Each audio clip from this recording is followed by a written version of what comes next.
is William Kimberley from Racetech TV here at the Williams F1 facility, talking to Roger Penske. Many of you will know Roger. He's the team owner extraordinaire, the Cup-winning NASCAR team owner, winning Indy 500 team owner. He's been in Grand Am, he's been in Formula One as a constructor as well. Roger really is Mr. Motorsport USA, and he's kindly agreed to answer one or two questions for Racetech TV. So Roger, the first question, the merging of the Sports Car Championship in the States next year, does it excite you, and do you think you will get you back into sports car racing? Well, as you know, we've had competing series of the LMS and Grand Am, and I think that the U.S. is ready for a combined sports car series. There's no question that the great tracks, Laguna Seca, and some of the tracks that we historically have run on will be great venues for the combined series. We've looked at this very carefully. Obviously, I think until we see the rules and how the balance is going to be between the two series, as all racing, when you have two different series coming together, it's the evaluation of the rules, and I think we'll take a good look at that in 2014. But we would like to compete in that potentially as we go forward. I think it's a great step forward.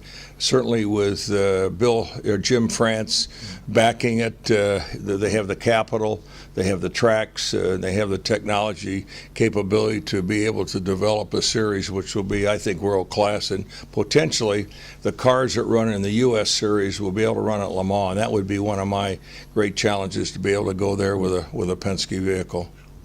Okay, Roger, thank you. The IndyCar series is a good series, the Indy 500, of which your team has won many a time. It is going through challenging times, and many argue that's because it's basically a spec series. Do you think popular appeal will broaden if it was opened up as it used to be in its heyday?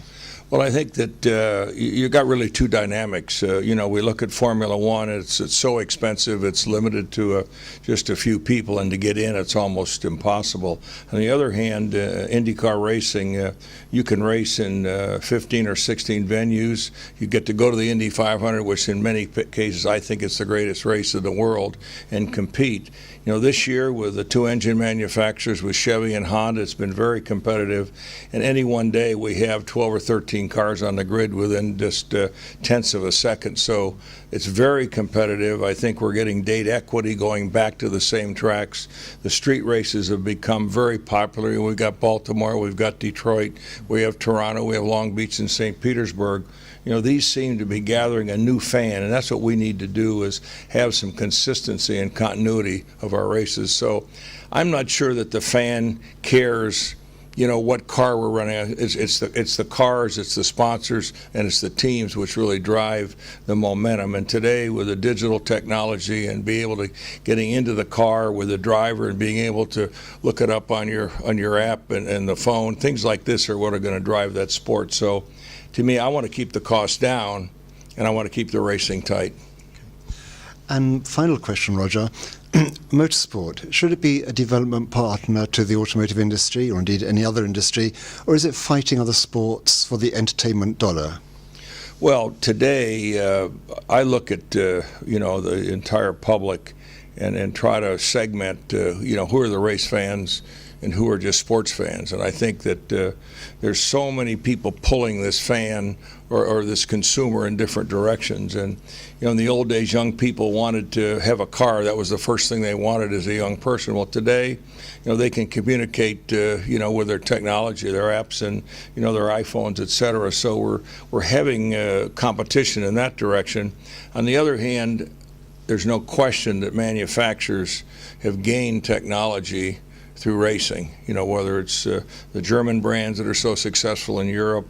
Certainly, as you see Chevrolet, with their NASCAR, Ford with NASCAR, they what they say is win on Sunday and buy on Monday. Now, I'm not sure that works every single weekend, but I think there's got to be a partnership between the two, and there's no question that there's competition. One of the things that we're facing in NASCAR is the races are very long, and the racing really begins the last 50 or 100 laps. So to me, they're going to have to look at that venue, and with technology and what they can do, I think we're going to see some changes as we go forward. But Formula One, they have pit stops. We have yellow flags which bunch the field up, so you never know who's going to win until you get to the end. You just don't go off and, blow the field off and you're out front. So I think the different venues offer different opportunities, and certainly from my perspective, the better the racing, but we have to attract young people to these sports, people who want to maybe be drivers or they have icons that are driving, and I think that's one of the things that we need to do. Certainly in the U.S. we're seeing on the NASCAR side, they've grown a fan base, which is amazing. We have 100,000 people at every race. That's more than we have at the Super Bowl. So to me, in Formula One, you've got Indianapolis in every country, so it's a big event. Merging some of these drivers would be terrific. That's why the sports car series that we've talked about is great, where we can merge, different disciplines on the same weekend. Yeah. Well, Roger, on behalf of Racetech TV, thank you very much indeed for your time. Thank you. Pleasure. And thank you indeed.